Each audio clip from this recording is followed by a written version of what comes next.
49.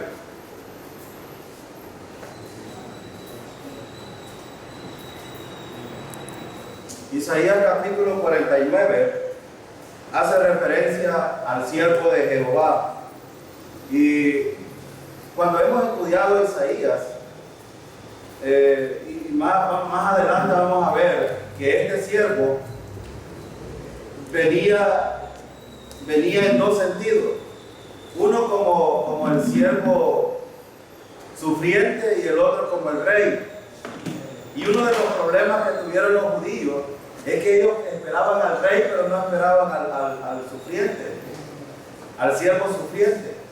Y en la analogía que vemos aquí en este estudio, en la esencia que Isaías escribe por sus escrituras que son poéticas y que habla de muchas cosas que a veces uno no es capaz de entender el lenguaje por el cual escribe, vemos aquí hablando acerca de dos siervos, uno que es Israel y el otro que es el Mesías. Entonces, cuando vemos acerca del siervo sufriente de Jehová, necesitamos hablar de ese Mesías que habría de venir para dar cumplimiento a la promesa de Dios al pueblo de Israel. Y sobre todo para dar luz a las naciones gentiles y esclarecer las cosas al pueblo de Israel. Pero el pueblo de Israel tuvo muchos problemas en cuanto a esto. Como también hoy en día muchos de nosotros tenemos problemas en entender estas cosas. Y la pregunta que la mayoría se hace, bueno, ¿y por qué Dios permite esto? ¿Por qué Dios hizo esto? ¿Por qué Dios hace estas cosas así? Y a veces los seres humanos actuamos de una manera como reclamándole a Dios por qué Él actúa así. Y la respuesta que hemos visto en Isaías es que Él es soberano. Y Él siempre va a hacer las cosas tal como las tiene trazadas en el tiempo y cuando Él quiere las hace. Entonces no hay discusión en cuanto a estas cosas. Y por eso es que Isaías lanza un mensaje de restauración a su pueblo. Israel y su destino será glorioso en el futuro. Y eso es lo que estamos viendo desde el capítulo 49 hasta el capítulo 55. Vamos a estudiar cómo Dios tiene un trato con Israel, lanzándole un mensaje de gloria, lanzándole un mensaje de restauración, lanzándole un mensaje de salvación para el pueblo de Israel. Y no cabe duda que el siervo de Jehová se agrada de uno que es obediente. ¿Cuántas veces Dios, en todos los pasajes que hemos estudiado en Isaías, siempre ha tratado de hacerle ver al pueblo de Israel: oiga, mírenme a mí? Esas son las palabras que siempre ha estado diciendo. Y por eso es que hoy en día, aún en medio de la oscuridad espiritual que vive la iglesia universal, la iglesia de Cristo, el cuerpo de Cristo, también Dios lanza un mensaje para que nosotros entendamos y salgamos de esa ceguera espiritual que muchos de nosotros nos encontramos ahí enfrascados en relación al Mesías, en relación a la salvación, en relación a quién es Dios, en relación a los planes de Dios, etc. Entonces, por eso es que Cristo fue el ejemplo más claro de varias cosas en el plan de Dios. Primero, de humildad. Él se bajó a lo sumo, siendo Dios, para cumplir el plan de Dios voluntariamente, para morir por el precio, pagar el precio por los pecados de la humanidad. También obediente en el servicio. Jesús fue el ejemplo más claro de cómo un creyente debe de servir al Señor. Recuerdan de que los judíos, Dios les entregó instrucciones, vivían bajo la ley, pero Dios les dijo: hagan esto, y si hacen esto van a ser bendecidos, pero si no lo hacen van a ser maldecidos y yo los voy a quitar de ti. Entonces, aunque Dios nos trata en gracia ahora, no cabe duda de que Dios también disciplina a los creyentes. Y por eso tenemos estos ejemplos Cuando Israel se apartaba de Dios, Dios venía y los castigaba. Y fíjense la manera de castigar de Dios al pueblo de Israel. Los ponía por esclavos, le daba la oportunidad a un gentil, a un impío, de que los gobernara. Y cuando este impío, pero imagínense cómo es, y aquí es donde los pastores deben de tener mucho cuidado también, aquellos que están lejos de alimentando, protegiendo, cuidando, sanando a las congregaciones, están acabándoselas, están oprimiéndolas, en el sentido de no estarles dando la dosis espiritual que necesitan, sino hablando de otras cosas. Dios entregaba, en este contexto estamos en el contexto de Ciro. Dios entregó al pueblo de Israel en manos de Ciro, lo sacó de Babilonia, de otra esclavitud, y les da la libertad que puedan ir a Jerusalén. Pero ¿saben qué hacía Dios? Cuando el líder que él había designado para gobernarlo era infiel a Dios y lo oprimía demasiado, venía Dios y lo quitaba también. Esta es la manera como Dios actúa. Por eso, hermanos, no cabe duda de que cuando un creyente respeta a Dios, es obediente a Dios, sirve genuinamente y hace la voluntad de Dios, siempre va a ser muy bendecido en el proceso de la vida cristiana. Y sobre todo, bendecido espiritualmente. Aunque ya hemos sido totalmente bendecidos, pero hablo del crecimiento espiritual. Hablo de cómo un creyente no va a ser presa fácil para ser movido de un viento para otro, como fue el pueblo de Israel. No se mantuvo fiel. Y siempre hubo un remanente que estaba siempre mirándose al Señor. Entonces, el punto aquí es que Dios espera una respuesta propicia de parte de los creyentes. Y en este contexto de Israel, versículo 8, miren lo que dice. Así dijo Jehová: en tiempo aceptable te oí, y en el día de salvación te ayudé, y te guardaré, y te daré por pacto al pueblo, para que restaures la tierra, para que heredes asoladas heredades. Noten ustedes ahora, Isaías está hablando de dos sirvientes aquí, de Jesucristo y de Israel. En el contexto del versículo 8, está hablando acerca de Israel y también está hablando de Jesucristo mismo. Si notan ustedes, el versículo dice: en tiempo aceptable te oí. ¿A quién? ¿A quién escuchó? ¿A quién escuchó Dios? Y miren el versículo: y en el día de salvación te ayudé. ¿A quién le está diciendo? A Israel. Está diciendo a Israel: cuando ustedes necesitaban salvación, yo estuve ahí y los ayudé. Y Él les está recordando y los está llevando al tiempo pasado. Recuerdan de que la profecía de la esclavitud de Israel en Egipto, Dios ya la había dicho anteriormente. Y les dijo que iban a estar, ¿cuántos años ahí? 40 años. Iban a estar cautivos. Pero ¿qué hizo Dios con el pueblo de Israel? Le dio una promesa de salvación. Y miren lo que dice, me gusta este versículo, ¿saben por qué? Porque Dios hace las cosas en el tiempo preciso. Y por eso nosotros no debemos de desesperarnos, porque Dios va a hacer las cosas en la vida de los creyentes en el tiempo que Él lo establece. Miren lo que dice: en tiempo aceptable. ¿Aceptable para quién? Para Israel, pero principalmente para Dios. Es decir, Dios ha determinado un tiempo para cada cosa. Y por eso nosotros no debemos desesperarnos. Ayer hablaba con un estudiante del instituto y me decía: qué terrible los problemas sociales que tenemos en El Salvador. Y me enumeraba mucho. Él es catedrático de la Universidad de El Salvador, un hombre muy inteligente. Pero le decía yo: pero hermano, pase lo que pase, suceda lo que suceda, en El Salvador o en el mundo entero, los creyentes debemos de estar asegurados en las manos del Señor. Yo debo de estar convencido, usted debe de estar convencido a quién tenemos por Dios nosotros. Y estas cosas que suceden a nuestro alrededor nos afectan, claro que sí, pero mientras tanto nos afectan, nuestra mirada siempre debe estar puesta en el Señor, porque en tiempo aceptable Él hará las cosas.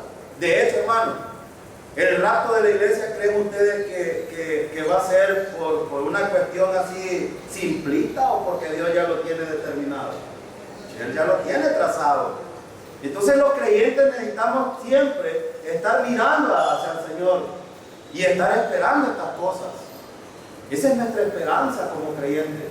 Y si nosotros esperamos algo que no sabemos, entonces ¿para qué esperar algo? ¿Y a dónde está colocada nuestra fe? Se estaría infundada y usted y yo estaríamos aquí de choco. Pero algo importante es cierto aquí, que Dios tiene trazados los planes exactamente en el tiempo correcto. Por ejemplo, ¿Cristo murió en el tiempo correcto? Claro que sí, en el tiempo correcto. Cristo vino y murió en el tiempo exacto cuando Dios había determinado que debía de ser. Y no solo eso, sino que murió por el pago de los pecados totalmente. Ahora ven la gente, muchos andan tratando de salvarse por muchas cosas. Hoy oía, a mí me gusta ver algunas misas para entender algunas cosas que hacen la gente y para poder, cuando tengo tiempo de hablar con algún católico, hablar acerca del Evangelio. Y el hombre estaba contando la historia de Israel, el sacerdote, y estaba diciendo cómo Israel fue infiel a Dios, y estaba hablando bien, decía, el pueblo de Israel fue tan infiel que se volvió a los ídolos y dejó al Dios verdadero. Eso es eso dije yo, qué barbaridad. Ojalá que se suelte y diga la condición en la que están ellos también.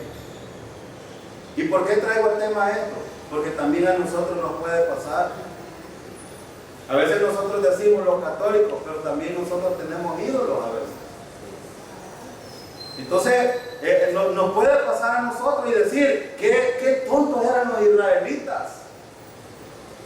Y quizás seríamos más insensatos nosotros en este punto, porque nosotros entendemos, bueno, ¿para qué dice Pablo que sirve esta historia? Para enseñarnos a nosotros que el pueblo de Israel falló en relación a la vida espiritual de Dios, falló en el quehacer de la vida ceremonial, falló en la vida civil, y por lo tanto nosotros debemos de estar enfocados en el Señor y no apartarnos de Él. Esta historia nos deja claro esto, pero precisamente el versículo 8, miren lo que dice. Dice, en tiempo aceptable te oí. Ahora, hermano, responde a una oferta atractiva la salvación. A muchos no les parece esta oferta atractiva. ¿Cuál es la oferta atractiva que está dando el Señor aquí? Salvación. Pero a muchos no les parece atractiva, yo no sé. Nosotros que hemos creído en el Salvador, en Cristo Jesús, que es por los méritos de Él nuestra salvación y no por la nuestra, para nosotros es preciado ese mensaje. Tiene mucho valor. ¿Sabe por qué? Porque cualquiera de nosotros podría dar el precio por morir quizás en una cruz, pero usted y yo no moriríamos por todos los pecadores. ¿O cree usted que moriría usted por los más viles pecadores del mundo? Si acaso usted muriera, dice Pablo, muriera por los buenos. No, yo doy mi vida por este, pero por el otro no. Pero Cristo, hermano, hizo exclusión de personas. Murió por todos. Y el mismo precio que pagó por usted y por mí, pagó por aquellos que están perdidos en el mundo todavía. Y el precio es su sangre. Y aquellos que piensan de que ese precio no es nada, entonces estás muy equivocado. Porque era el único precio que lo lleva a la vida eterna a una persona. Y el escritor, por eso Isaías está diciendo: yo oí cuando ustedes estaban afligidos, oí cuando estaban pidiendo salvación. Y miren lo que dice: y en el día de salvación te ayudé. Recordemos lo que hizo Dios, hermano. ¿Qué hizo Dios cuando sacó a los judíos de Egipto? Cuando iban en el desierto, ¿qué hizo? Los protegía con una nube para que no se fatigaran por el sol. Y en la noche los alumbraba con una columna de fuego. ¿Y qué pasó? ¿Qué pasaba con los... Ellos nunca se perdieron, hallaron exactamente el camino. No se perdieron. ¿Y qué pasó con los egipcios? Los egipcios, cuando veían todas estas cosas, se retraían, y Dios estaba dando tiempo a las cosas. Cuando llegaron al mar, ¿qué pasó? El mar rojo se abrió y pudieron pasar en seco. ¿Y qué pasó cuando terminaron de pasar el último? Dios les hizo las columnas de agua que habían y la calle que abrió para que pasara el pueblo de Israel. Quedó ahí y murieron los egipcios. Y Él está recordando aquí, cuando necesitaron ayuda, que yo estuve ahí. Ahora, ¿cuántas veces el Señor ha estado contigo, hermano? Y a veces has pensado: Dios no está ahí. ¿Recuerdan al pueblo de Israel cuando tenían hambre? ¿Qué hacían? Renegaban. Cuando tenían sed, renegaban. ¿Y Dios siempre fue fiel, hermano, o no fue fiel? Claro que sí. Ahora yo te pregunto: ¿Dios ha sido fiel hasta el día de hoy contigo? Venga, hermano, Dios ha sido fiel. Dios ha sido muy fiel. Y por eso dice: yo te ayudé. Y miren, me gusta estos otros verbos, porque miren, no solo habla del tiempo pasado. Miren, él habla también del tiempo futuro. Y te guardaré. Él está hablando de Israel. ¿Y qué quiere decir la palabra guardar? De hecho, cuando hablamos acerca de Dios para las personas, Él está diciendo que va a hacer algo con las personas por amor, por gracia, por misericordia. Porque ¿cuántos de nosotros merecemos algo de parte de Dios? Si hay algo que mereciéramos, es la muerte. Y Él le asegura a Israel: yo lo guardaré. Y guardarse es como, yo explicaba el viernes, es como estar en una cueva protegida con rocas, donde nadie va a poder destruirlo y sacarlo. Guardar significa protección, guardar significa auxilio, guardar significa sustentar. Y Dios hace eso con nosotros también. Y Él está diciendo: en el futuro al pueblo de Israel le ha prometido esto. Pero aquellos que son fieles al Señor, de hecho Él dice: lo guardaré. Y miren, también dice el versículo: y te daré por pacto al pueblo. Ahora, noten que aquí está hablando, habla de Israel, y ahora habla del Mesías, el sufriente, el siervo sufriente del Señor. Dios ha entregado al pueblo de Israel en manos del Señor. Y un día, el pueblo de Israel, aunque no todo, lamentablemente no todo Israel, será salvo en el futuro. Pero los que son fieles al Señor, los que confíen en el Señor, ellos van a ser salvos en el futuro. Y Él dice: miren el propósito, para que restaures la tierra, para que heredes asoladas heredades. ¿A quién le ha dado Dios potestad de esto? A Cristo, por medio de Israel. Israel ahorita está esperando la paz que Dios le ha prometido para levantar el templo. Y Él tiene todos los recursos. Es más, ellos han dicho que en 3 días son capaces de hacerlo. 3 días. Ahora, Dios hace cualquier cosa con el pueblo de Israel. Hace cualquier cosa con nosotros también. Pero una cosa sí es cierta: nada se moverá a menos que Dios lo permita. El pueblo de Israel. Nada se moverá a menos que Dios lo permita. Y esta es la certeza, y esta debe de ser la confianza que debemos de tener los creyentes también. Ahora, mire el versículo 9. Versículo 9. Otro propósito. Para que digas a los presos. Mire aquí hay algo importante. Hay una razón importante por qué Dios haya salvado tanto a los judíos, pero también a los gentiles. Hay una razón importante para que Dios lo haya salvado a usted y a mí. Y aquí está la razón. Hermano, hay muchos sordos hoy, en este tiempo, que no quieren escuchar el mensaje de Dios. Muchos. Yo explicaba el miércoles que en cuanto al Hades, el Hades, después de que Cristo llevó el paraíso para el tercer cielo, el Hades se amplió, porque espacioso es el camino que lleva a la perdición, y muchos son los que entran ahí. En cambio, el cielo, pocos son los que entran.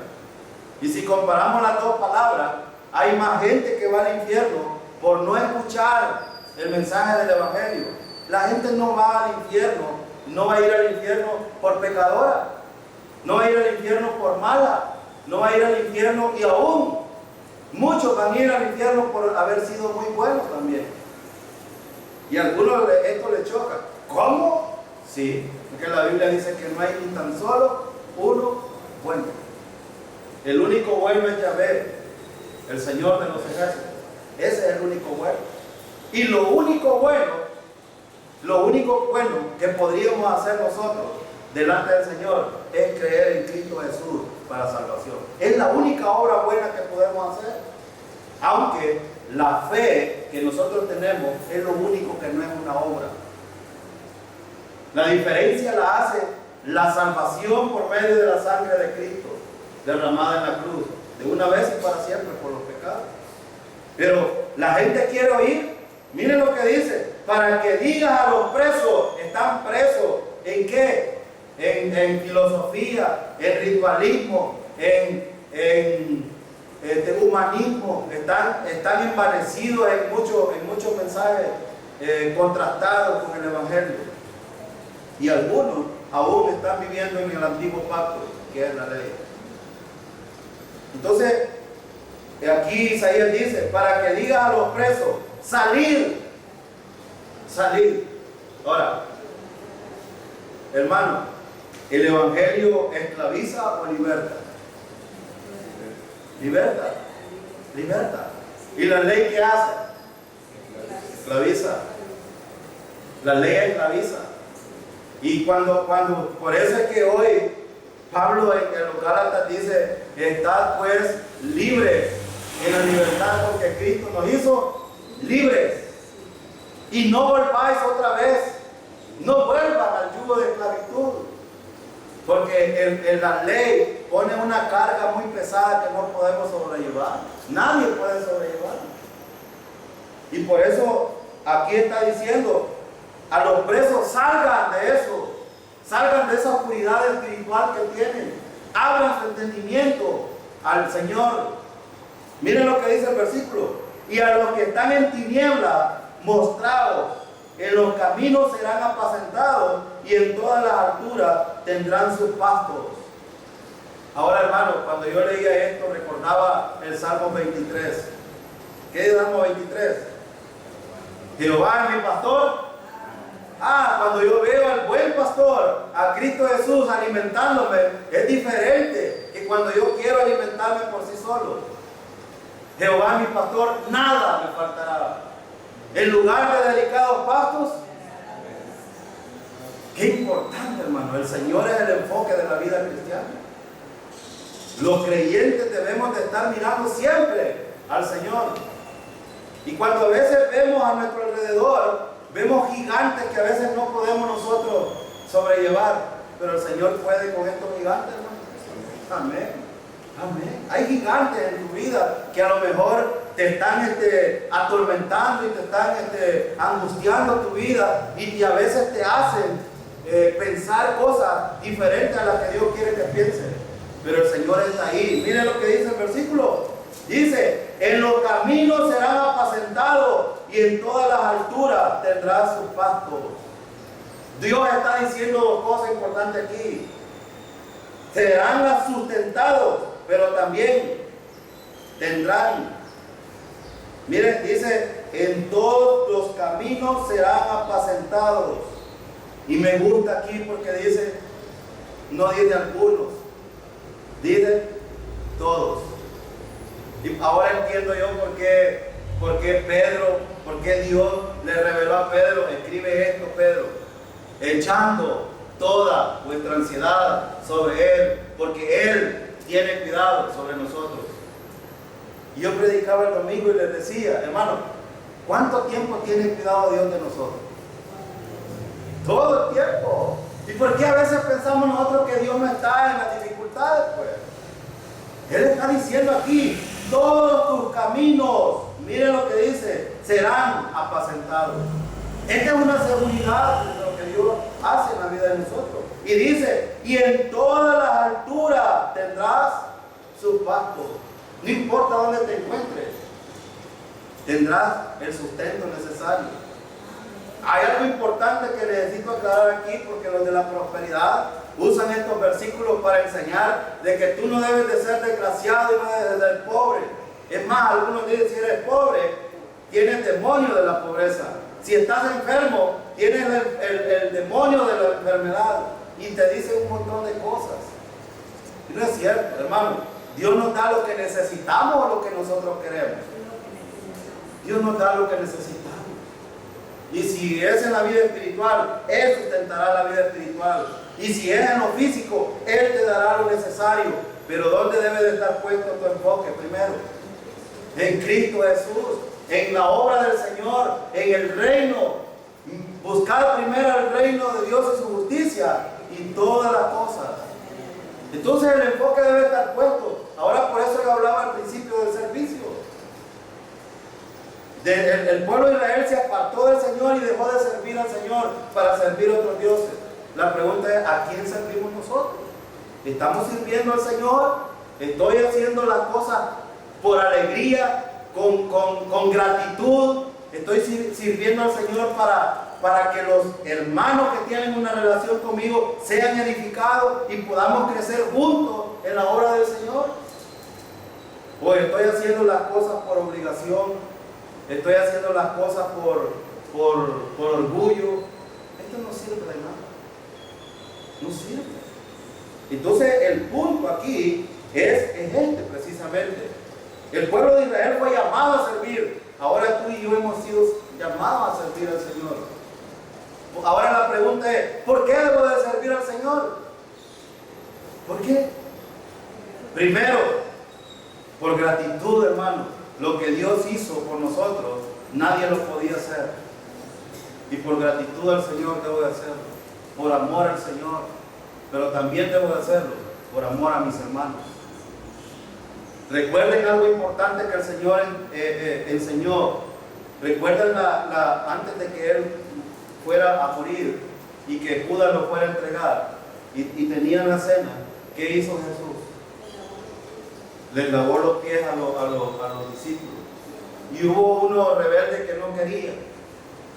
Hubo uno rebelde que dijo, no, a mí no me vas a lavar los pies. De hecho, Pedro lo había entendido. Y el Señor le dice, si no te dejas lavar los pies, no tienes parte conmigo. Él estaba diciendo, no tienes compañerismo. Si tú no tienes limpios los pies, hermano, no puedes servir. Y voy a explicarte esto que acabo de decir. Si no te limpias cada vez que vas a tener un servicio para tener comunión con el Señor, tu servicio es infructífero. Él estaba hablando de la comunión. Nadie puede tener compañerismo con Cristo a menos que quiera tener comunión con Él. Y cuando tiene comunión, Él lo empodera para que pueda servir. Él les estaba enseñando el principio del diaconado. ¿Recuerdan quiénes somos nosotros? ¿Qué somos nosotros delante del Señor? Siervos. Somos diáconos todos. Todos somos diáconos en el sentido general. Y el diácono ha sido llamado a servir, no a protestar, no a decir lo que no le gusta. No, el diácono ha sido llamado a servir. Y estoy hablando en el sentido general, todos somos siervos delante del Señor. Lo único que debo de hacer yo es obedecer al Señor y servir. por gratitud, por lo que ha hecho por mi vida. ¿Acaso no tiene importancia el pago por el pecado, por los pecados que Cristo hizo en la cruz? Y esa sangre no es preciosa para mí. Ese es el punto, es muy importante. Entonces, versículo 10, miren lo que dice: no tendrán hambre ni sed, ni el calor ni el sol los afligirá, porque el que tiene de ellos misericordia los guiará y los conducirá a manantiales de agua. ¿Por qué hará Dios estas cosas entonces? ¿Porque lo merecemos? Miren el versículo. Dice el versículo 10: porque el que tiene de ellos misericordia. De hecho, hermano, si no fuera por la misericordia de Dios, nosotros ya hubiéramos sido consumidos. Eso es lo que dice la palabra. Si no fuera por la misericordia de Dios, ya hubiésemos sido consumidos. Pero gloria a Dios que sigue teniendo misericordia. Y gloria a Dios que Dios ya no nos trata según la ley, sino conforme a la gracia. Porque si nos tratara conforme a la ley, quizás el primero que estuviera arruinado o ya no estuviera aquí sería yo. Y se lo digo con propiedad.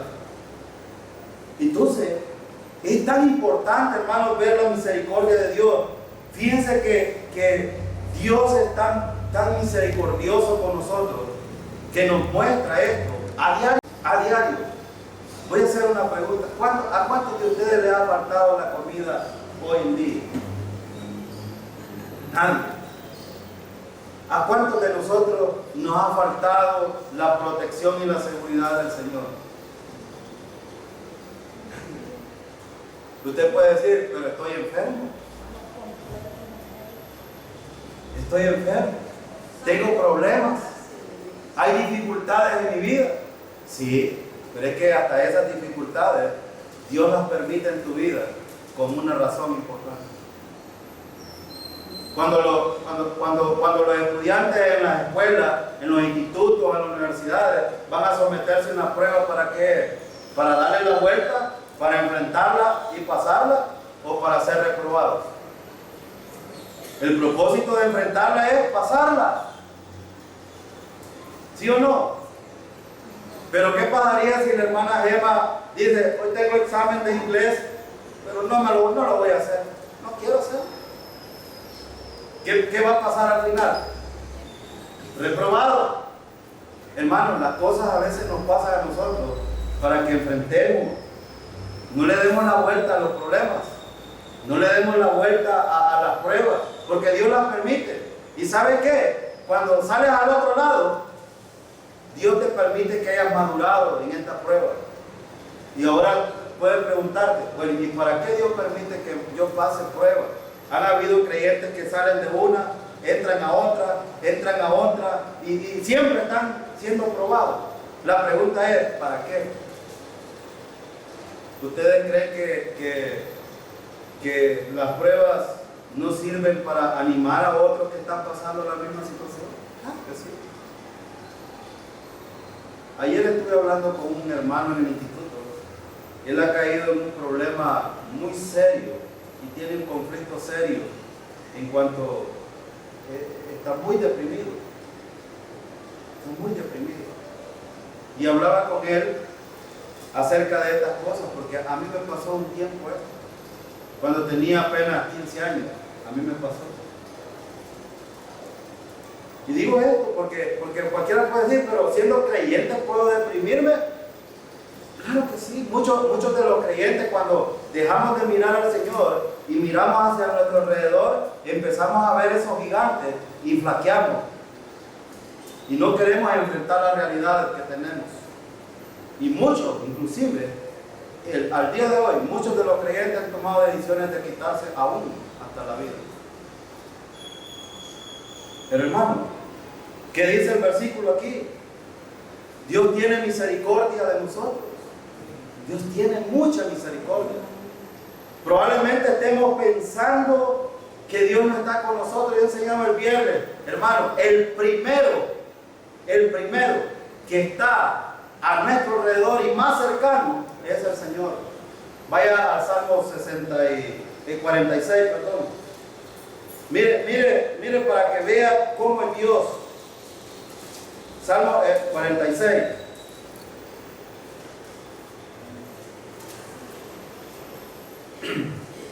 Versículo 1.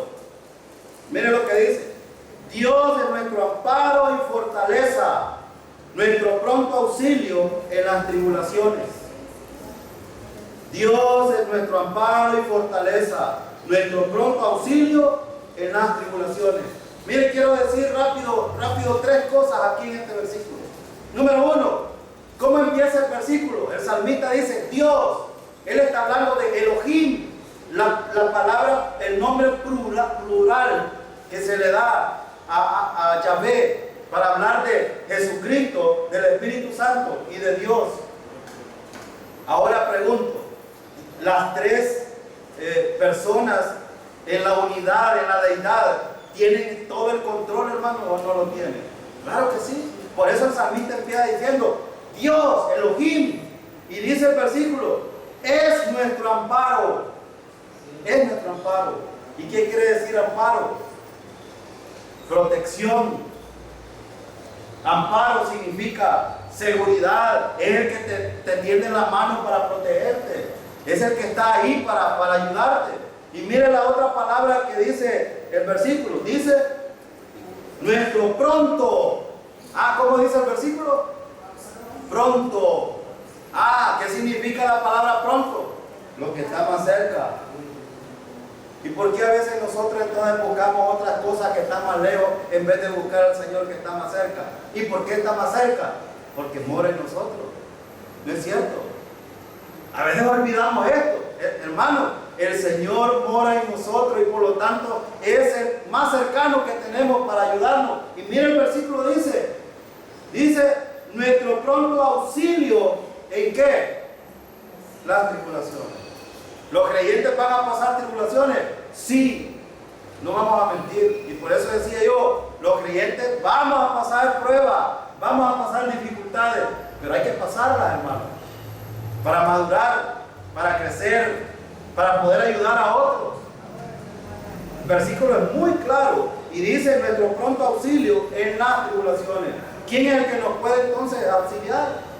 El Señor, hermano. Es lo mismo que está diciendo Isaías aquí en el versículo 10. Por eso Él sigue teniendo misericordia. La misericordia de Dios jamás va a menguar entre los creyentes. Nunca. Porque Dios es un Dios de misericordia. Es un Dios de gracia. Esto no quiere decir que en tiempos Dios no va a actuar en la manera muy fiel y adecuada cuando nos toca una disciplina. Esto no quiere decir eso. Aún, hermano, la muerte es muestra de la misericordia de Dios. ¿Sabe por qué? Porque a veces estamos atormentados, atribulados, desesperados, afligidos, y Dios dice, este no va a soportar. O este va a salir, va a entrar a uno y va a salir a otro y va a salir a otra y va a estar en el problema. Y a veces nosotros vemos estos ejemplos, pero no queremos creer en el Dios verdadero, que a veces hace las cosas entre los creyentes. Pero ¿sabe qué? Algunas veces Dios determina, me lo llevo. ¿Y por qué? Porque ya es mucho mejor. Pablo decía, yo quisiera estar allá porque allá es mucho mejor, pero mientras Dios me tenga aquí, voy a servir a los demás. Este es el punto. Mientras estamos aquí, necesitamos servir a los demás, pero si el Señor nos lleva, gloria a Dios, es parte de la misericordia de Dios. La presencia de Dios es mucho mejor, hermano. Y por eso hoy debemos de estar convencidos que la ida con el Señor en el rapto es lo mejor que puede pasar a los creyentes. Es mucho mejor. Ahora, Dios es el Dios de misericordia, pero Dios es justo también. Y Dios, hermano, hace conforme a Él le place en la vida de los creyentes. Versículo 11. Miren lo que dice. Convertiré en camino todos mis montes y mis calzadas serán levantadas. Qué importante esto. Dios promete seguridad y protección. Eso es lo que está diciendo aquí. Miren lo que dice el 11. Convertiré en camino todos mis montes y mis calzadas serán levantada. ¿Qué está prometiendo al pueblo de Israel? ¿Qué te está prometiendo a ti hoy Dios? Protección. Él te está diciendo, hermano, Dios es todopoderoso y fiel. Y Él puede hacer, imagínese hermano, Dios de un monte que a veces nosotros se nos convierte tan tedioso hacer camino, Dios nos puede quitar y hacer senda por ese lugar. Y por eso decía yo, aunque los montes los veas muy grandes, y que el salmista decía, alzaré mis ojos a los montes, ¿de dónde vendrá mi socorro? Mi socorro viene de Jehová. A veces nosotros vemos a nuestro alrededor y lo único que vemos es una cárcel de montes. Y no vemos más allá. Pero ¿sabe qué? Cuando nosotros miramos hacia el otro lado de los montes, vemos nuestro auxilio y socorro. Allá al otro lado está el Señor. Hermano, el Señor está allí. Y por eso dice aquí, yo convertiré en caminos todos mis montes y mis calzadas serán levantadas. Versículo 12. He aquí estos vendrán de lejos y he aquí estos del norte y del occidente y estos de la tierra de Sinim. Aquí está hablando de dos tipos de naciones.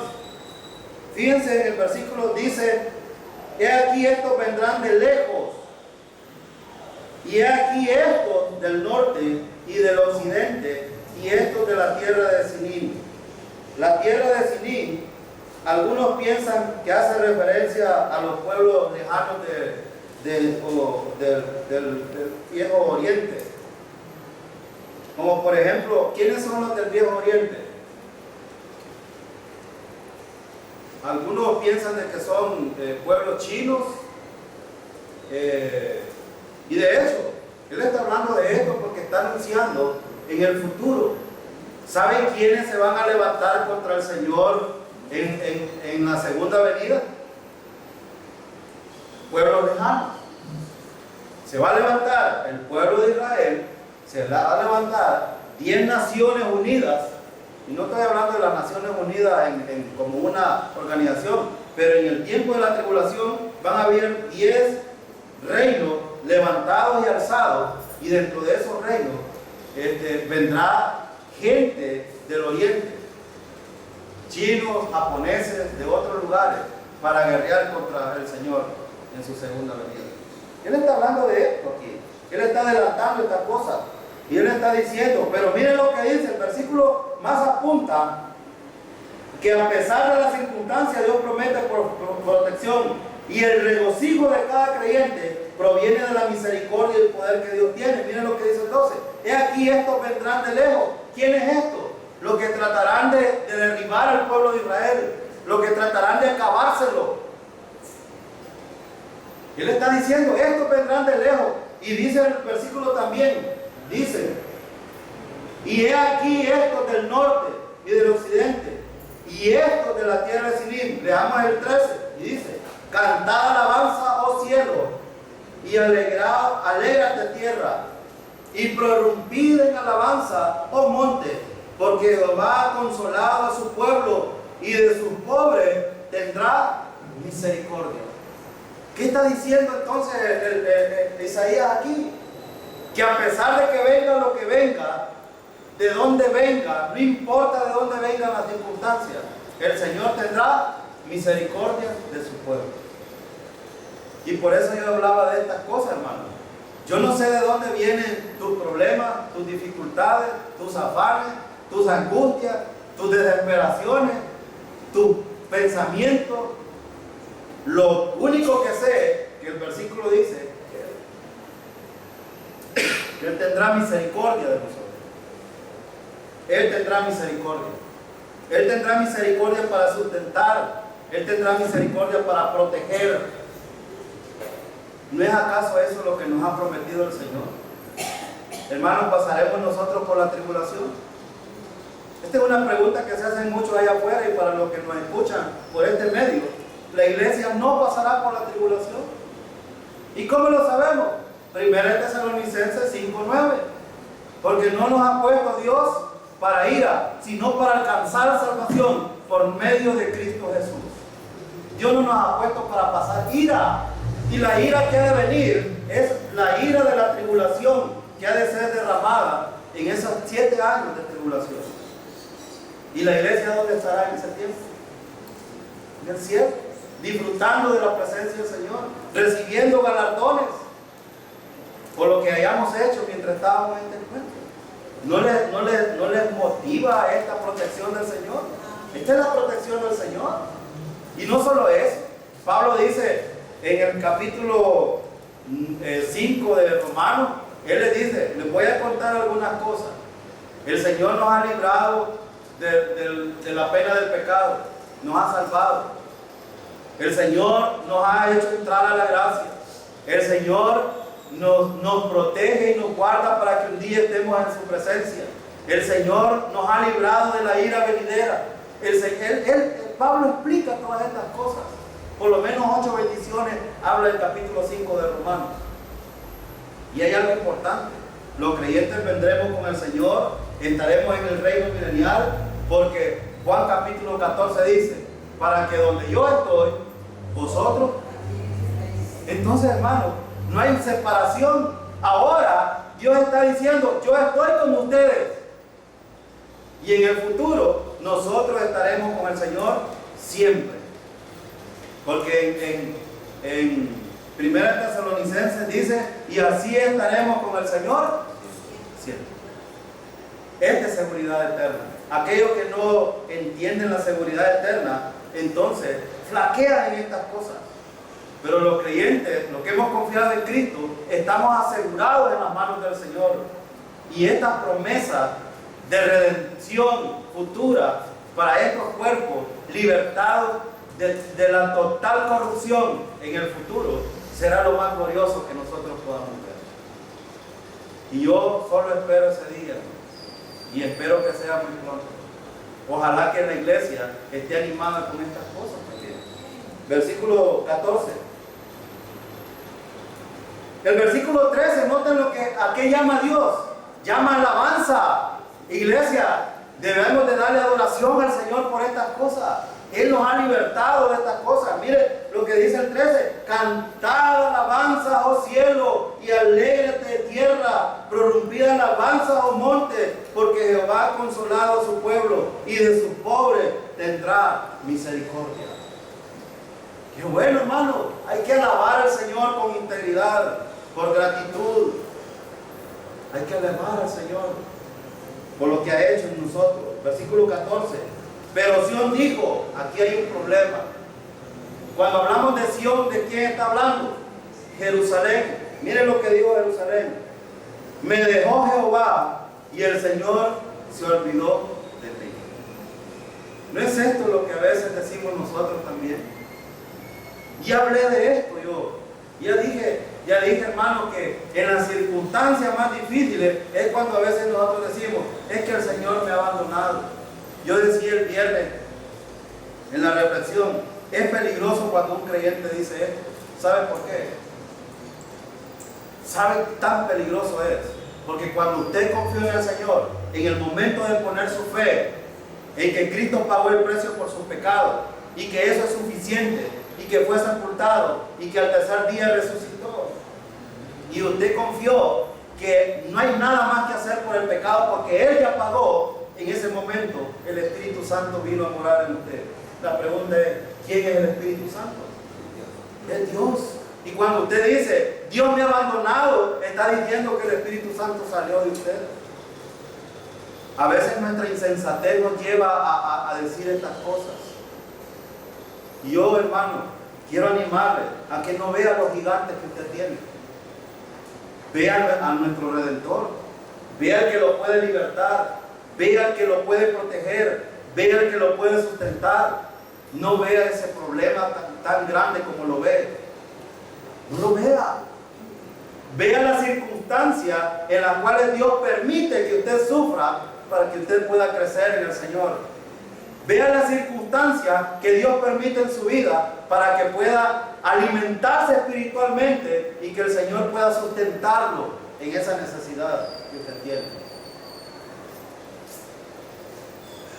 Sión se volvió tan necia, Jerusalén, Los judíos eran necios diciendo, el Señor nos ha abandonado. Si la iglesia, hermano, fuera así, tendría un serio problema espiritual. De hecho, sabemos por la palabra, hermano, la certeza de que el Señor está con nosotros hoy. Amén. Dios está aquí, porque donde 2 o 3 están congregados en mi nombre, ahí estoy yo con ustedes. El Señor está aquí. El Señor está aquí, hermano. Y yo no dudo que el Señor pueda en esta mañana hacer algo en la vida de cada uno de nosotros. Por fe. Por confianza en el Señor. Pero no hay que ser necios y no hay que ser muy, digamos, malcriados con el Señor. Porque el Señor no nos abandona. El versículo dice, pero Sión dijo, me dejó Jehová y el Señor se olvidó de mí. ¿Y qué les ha dicho Isaías antes? ¿Qué les ha dicho? Dios los ha rescatado. Dios les ha dado promesa. Dios los ha cuidado. Ha prometido sustentarles. Y ahora ellos diciendo esto. ¿Ven ustedes, hermanos, que de repente podemos estar regocijados en el Señor y a la vuelta estar renegando contra Dios? Esto es peligroso. Esto es muy peligroso. Pero mire, versículo 15. Isaías hace una pregunta haciendo una analogía de una mujer. Yo quiero preguntarle, ¿dejaría usted a su hijo, hermano? ¿Los dejaría solo por dejarlo? Bueno, hay mujeres que sí lo hacen, tienen esa. Hay mujeres. Hay mujeres que dejan a sus hijos, hay padres que no quieren reconocer a sus hijos. Y esto es una realidad. Y precisamente esto debe de enseñarnos lo mismo que dice el versículo 15. Mire lo que dice. ¿Se olvidará la mujer de lo que dio a luz para dejar de compadecerse del hijo de su vientre? Aunque olvide ella, yo nunca me olvidaré. Hermano, si hay una promesa que debemos de aprender hoy y aplicarla, porque aquí es fácil. Aquí todos estamos galanes en la iglesia. Aquí no hay problema. El problema es allá afuera. El problema es cuando tienes conflictos en tu casa.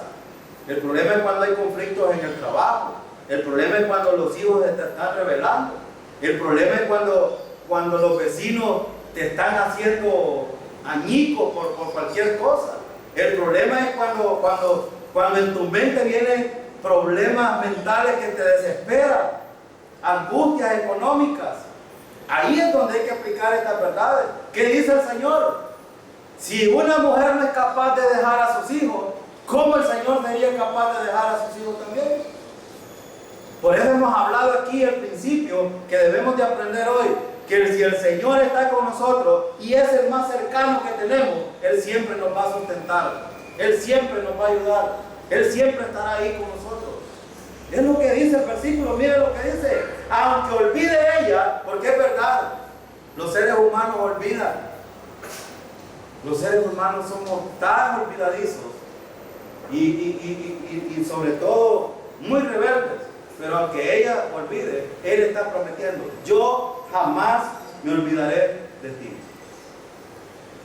Dios ha dado promesa a Israel y ha de cumplirla, hermano, va a cumplir a su tiempo. Y Dios ha dado promesa a la iglesia también y las va a cumplir a su tiempo. Amén, las va a cumplir. Gloria a Dios. Un día, hermano, la promesa que Dios hizo de estar junto con Él se va a cumplir. Y todos estos afanes que tenemos en la vida y circunstancias se van a quitar. Será mucho mejor estar en el cielo con el Señor. Pero mientras tanto, ¿qué debo de hacer como creyente? Bueno, versículo 16. Mire lo que dice 16. He aquí que en las palmas de las manos te tengo esculpida. Delante de mí están siempre tus muros. Él está hablando de Jerusalén aquí. Pero ¿qué está diciendo él? Hermano, te tengo en las palmas de mi mano. Ahora yo pregunto, ¿quién puede ser arrebatado de la mano del Señor? Ni aún Jerusalén, porque Dios tiene planes con Jerusalén. Por eso, hermano, es importante orar por Israel. Hay mucha bendición orar por Israel. Y siempre acuérdese en sus oraciones de Israel. Acuérdese. Cuando vaya a orar, acuérdese del pueblo de Israel. Que Dios tenga misericordia de él. Porque Dios ha dicho, Él lo tiene en la palma de la mano. Él lo tiene asegurado. Y no nos ha dado esa promesa. Nosotros acabamos de ver Juan capítulo 10. ¿Qué dice? Yo y el Padre, uno somos. Ustedes están en mi mano. Y están también en la mano de mi Padre. Es lo mismo. Ahora, algunos confunden Israel con la iglesia y quieren hacer uno solo. Para Israel son algunas promesas. Para la iglesia hay otras promesas. Son diferentes. Y por eso yo hago la diferencia. Para Israel, Dios ha prometido un reino. Dios ha prometido libertarlos. Dios ha prometido establecer, mandar al Mesías para establecer su reino, pero deben de sufrir primero por haber rechazado al Mesías cuando vino. Deben de sufrir. Y solo aquellos que confíen en Él serán salvos en ese tiempo. Miren lo que dice el versículo entonces 16. He aquí que en las palmas de la mano te tengo.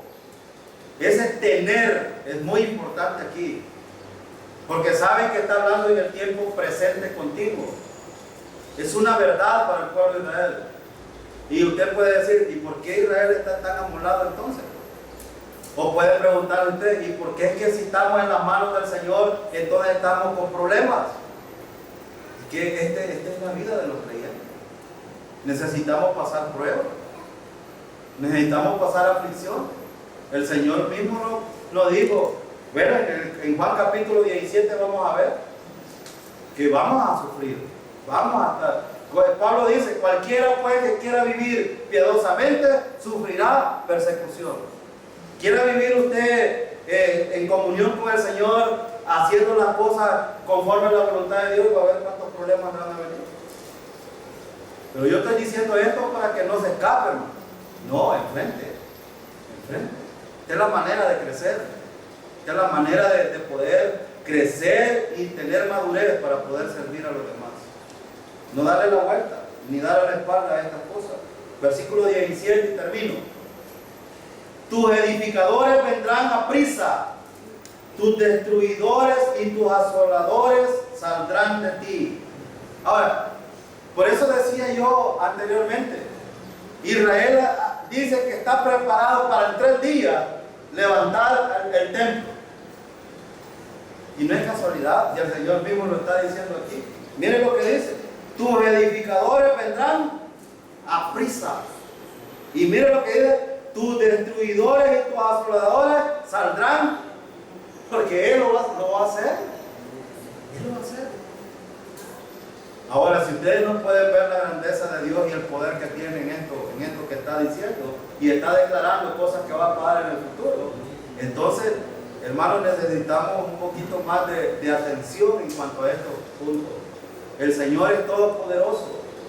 Él es el ayudador. No olvidemos, es nuestro sustentador.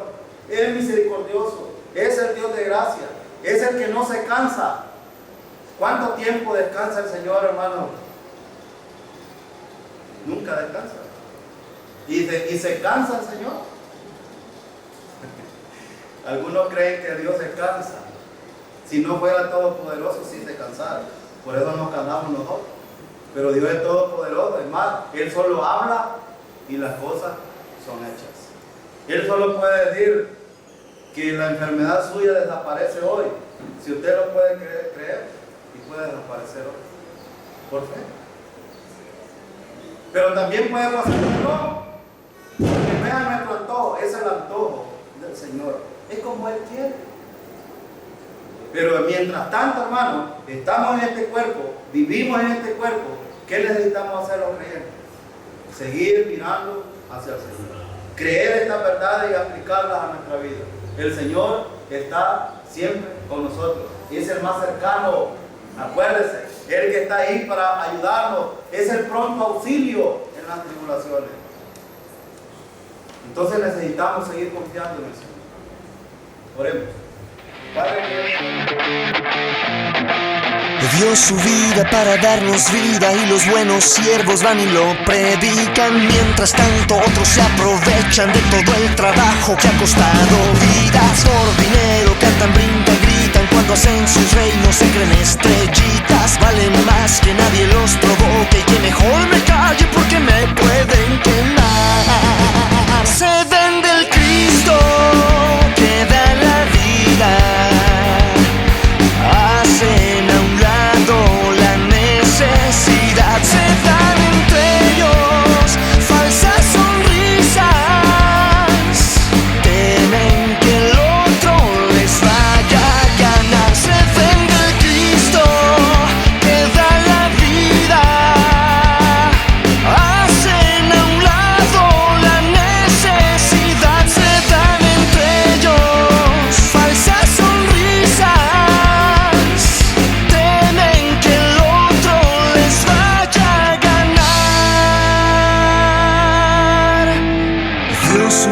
Para darnos vida sin vendernos nada. Gracias, Jesucristo.